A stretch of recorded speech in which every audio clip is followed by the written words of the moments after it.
In the episode right before this one, we talked about the 3 signs that your podcast voice might be pushing listeners away and causing them to choose other podcasts to listen to over yours. And I'm not talking about the way your voice sounds, but on the unconscious tones that they might be picking up on in your voice when they hear you speak. And so we talked about why this happens and the psychology behind it. So if you haven't listened to that episode yet, I highly recommend go back and do that now. Because in this episode, we're going to build on how do you find your voice amidst the other voices that might be unknowingly influencing how your voice sounds. And how do you trust your voice? How do you own it? How do you use it so that you can keep your listeners more engaged and ultimately build deeper trust with your community? Welcome to Insider Secrets to a Top 100 podcast. I'm your host, Courtney Elmer. Let's make your business binge-worthy. I'm going to let you in on a secret to increasing listener engagement. That is not a strategy. It is not a hack. It is not a tactic. It's not going out and paying for ads to get more listeners to your show and increasing downloads or changing up the episode length or bringing on celebrity guests or doing any of the tactics or strategies or hacks that we all tend to do as podcast hosts to try to grow the show and to increase our listener base. The secret that very few people, if any, are talking about in the podcasting space is to simply learn how to use your voice more effectively, how to let your listeners in, how to let them see you, all of you, and I will explain what I mean by that in a moment. But first, I want you to think about any top podcaster that you admire, that you aspire to be like. Someone that maybe you've listened to for a while, maybe someone that you've just recently started listening to, that you feel a real sense of connection with. Now think about how there are no visuals when you listen to this person, assuming that you're not watching the podcast video on YouTube. I'm talking about the audio-only experience. There's no text that you're looking at on the screen. Just you and them. Just their voice in your ears. Conversational. Connected. Yes, audio quality matters. I'm not going to tell you that it won't. No one wants to listen to something that has a harsh sound or scratchy sound in the background or crackling coming through the mic. But chances are you already have a quality mic. You've been podcasting. You know that audio quality is important. Yet why is your podcast still struggling to grow? Well, part of it could be that the quality of your mic alone is not going to make you a successful podcaster because a fancy mic can't mask what people hear when they listen to you.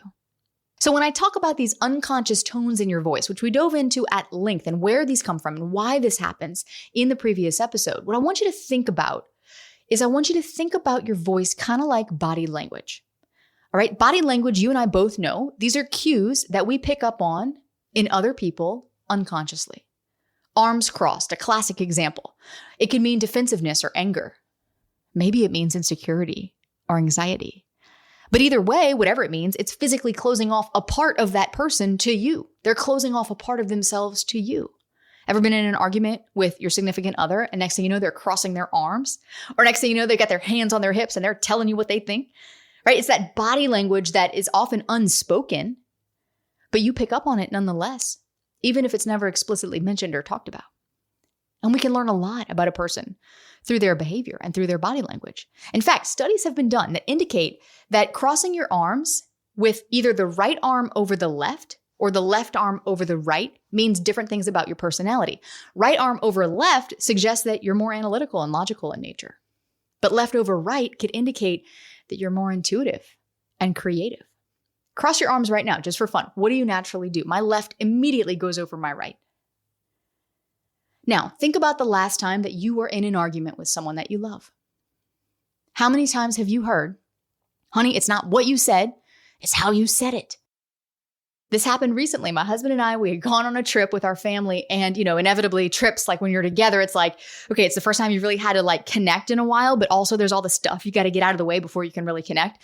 So we had this big, long, heated conversation about a lot of things that had been bothering us the past couple of weeks. And, there were definitely moments in that conversation where he was like, you said, and I'm like, I didn't say that. He's like, well, maybe you didn't say it, but it was how you said it. I'm like, oh my gosh, okay, it's literally what I'm talking about in this episode at work, okay? So here's the thing. 93% of our communication is nonverbal. Most of what people pick up on is unspoken. So what does this mean for you and I as podcasters? Well, it means a heck of a lot. Because if you're currently not seeing the conversions that you want from your podcast, It could be that you're unknowingly pushing people away with your voice. You're holding them at arm's length. You're keeping them out. I'm not talking about the way your voice sounds, the pitch of your voice, whether it's pleasing to listen to in terms of like we think of like a good singing voice. Like, oh my gosh, that person has a great voice. I'm not talking about that. I'm talking about how your audience might be tuning you out because of something that they're picking up on in your voice. Self-doubt, they can hear it. Anxiety, they can sense it. Are you rushing through the episode? Are you pushing it out? You've got the episode, it's got to go out tomorrow, and you're just trying to get through it. They can hear it. They know it.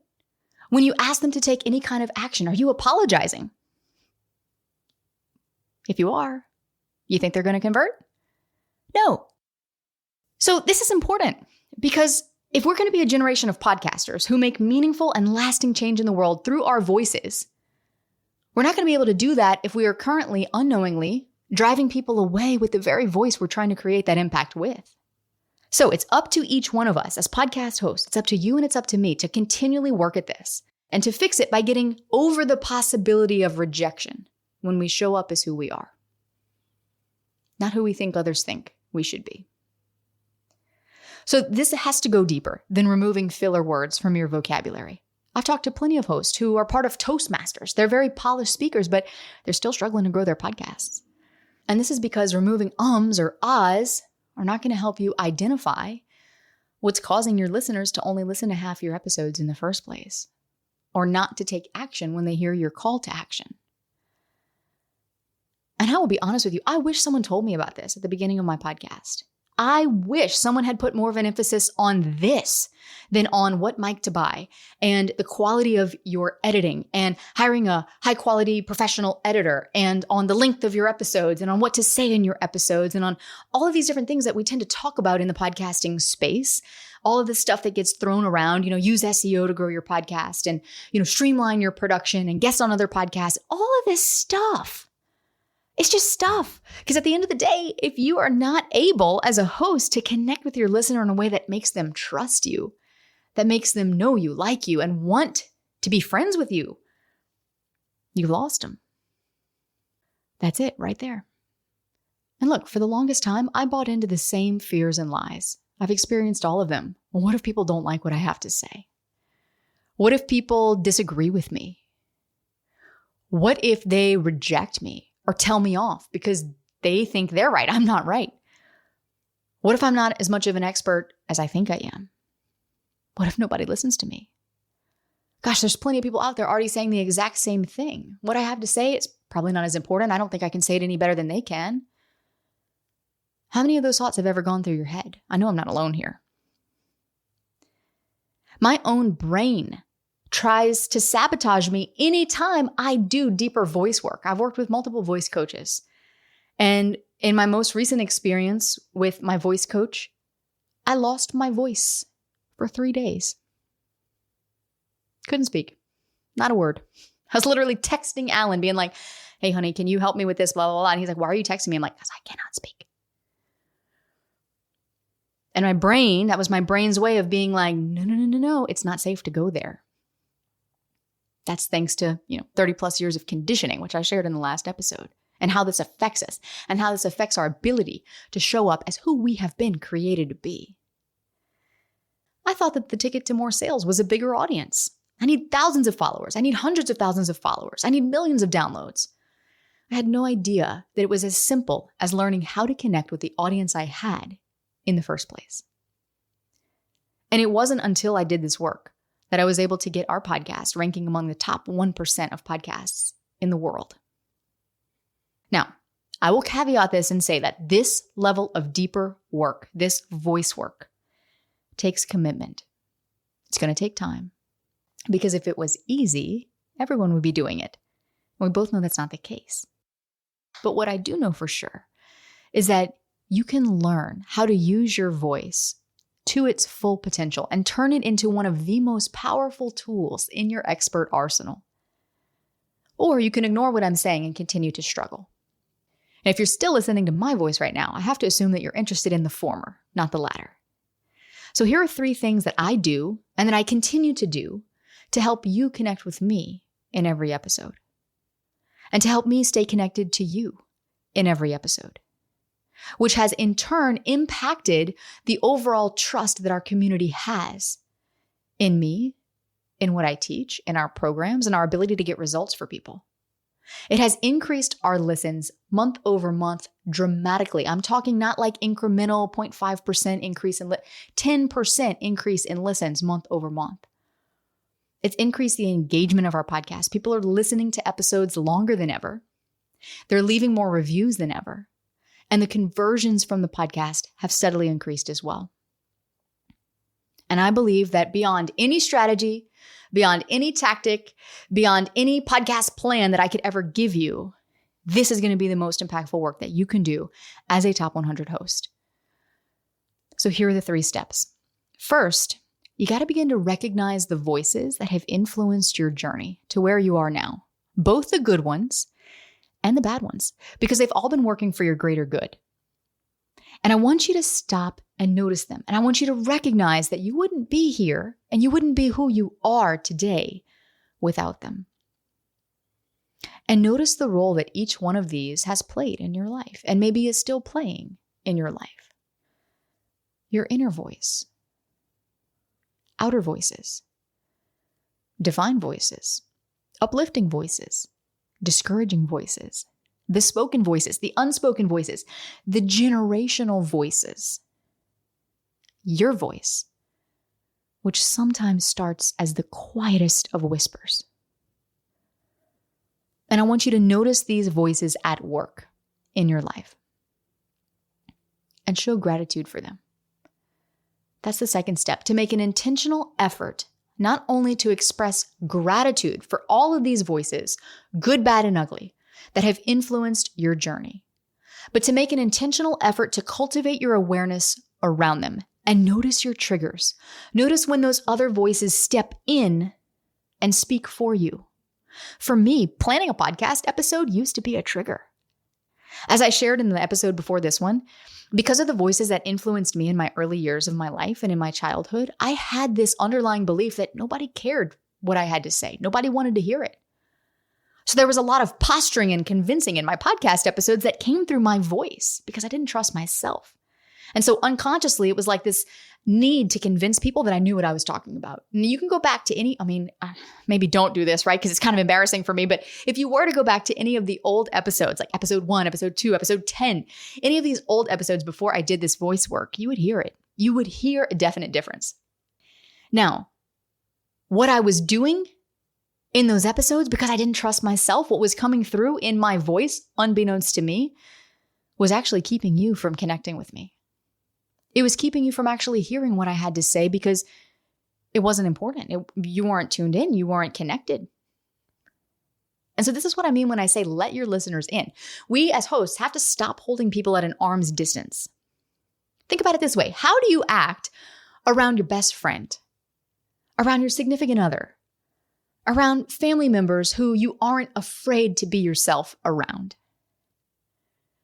Think about those interactions and those relationships where you are the most authentic version of you. You hide nothing. That's how you need to show up for your listeners too. And it's scary. It's vulnerable. I never said it was going to be easy. But I will say that doing this changed the game for my podcast. And you could scroll down and you can read the reviews. You can read what people spontaneously write here on the show. And I want the same for you. Which brings me to step 3, because if you're serious about becoming a top 100 podcast host, and if you want to see serious podcast growth, not like, oh, I'm just going to try to keep doing this for as long as possible. Let's see what happens. Let's see what grows. No, if you are like, I'm in, I am all in, and I'm willing to do whatever it takes, then you need to hire a voice coach. I'll link to mine in the show notes for you. But let me be clear. I don't want you hiring the type of voice coach who is here to help you present yourself or to speak in a polished way. No, I want you to hire someone who is good at knowing how to get to the root of what's causing people to disconnect from you when they hear your voice, to tune you out versus leaning in and paying attention, to help you remove the things that are unknowingly keeping you from using your voice authentically as you've been created and intended to use it, and to remove the things and help you notice what those things are that people are hearing in your voice that can unconsciously cause them to doubt you as the expert. Because maybe, on some level, you doubt yourself as the expert, just like I did. And if you didn't happen to catch the episode, several episodes back where I shared the behind the scenes of me working with my own voice coach, check the show notes. I'm going to link to that episode for you, and I encourage you to go listen to it because you're going to hear in real time the massive difference this can make. And if you're like, okay, I know this is the next step. Maybe if you've thought about hiring a voice coach for a while, you haven't really been sure who to hire, how to connect with anyone, how to find the right voice coach, and you want an introduction to my voice coach, shoot me a message on Instagram. I'm there at the Courtney Elmer. I would be happy to make an intro. I've done it before. I will do it again. I am more than happy to connect you with her. Because there is no other work, in my opinion, that you can do on your podcast as powerful as this. There are other things you can do to help enhance your voice. There are things that I do, like, sometimes when I'm recording episodes, I will diffuse frankincense, oregano, rosemary, and eucalyptus oils when I'm speaking. Helps you open up your throat, helps you breathe more deeply. It can help your voice feel open and alive. When I record, I never sit. I stand. I'm standing right now as I share with you. Because when you sit, it compresses your diaphragm and it makes it really difficult to get the air into your lungs that you need to support the voice. I've worked to remove filler words from my vocabulary, the ums and the ahs and you knows and the rights, right? But these things are only going to take you so far. It's the deeper work here that's really going to bring you the results that you're looking for. So if you've listened to this podcast for any length of time, then you already know this is not your average podcast about podcasting. Because here on the show, we're talking about things that few other experts, if any, are talking about. Like why, despite what you've been led to believe, staying consistent, that's the slowest way to grow a podcast. And in the next episode, we're going to unpack why this is and what to do instead if increasing downloads and converting more listeners to leads is your goal. So if you're ready to learn why this mantra of just stay consistent, just don't give up, is actually hurting your podcast, and it's actually hurting your ability to grow as a podcast host, then head on over to that episode with me so we can make your business binge-worthy.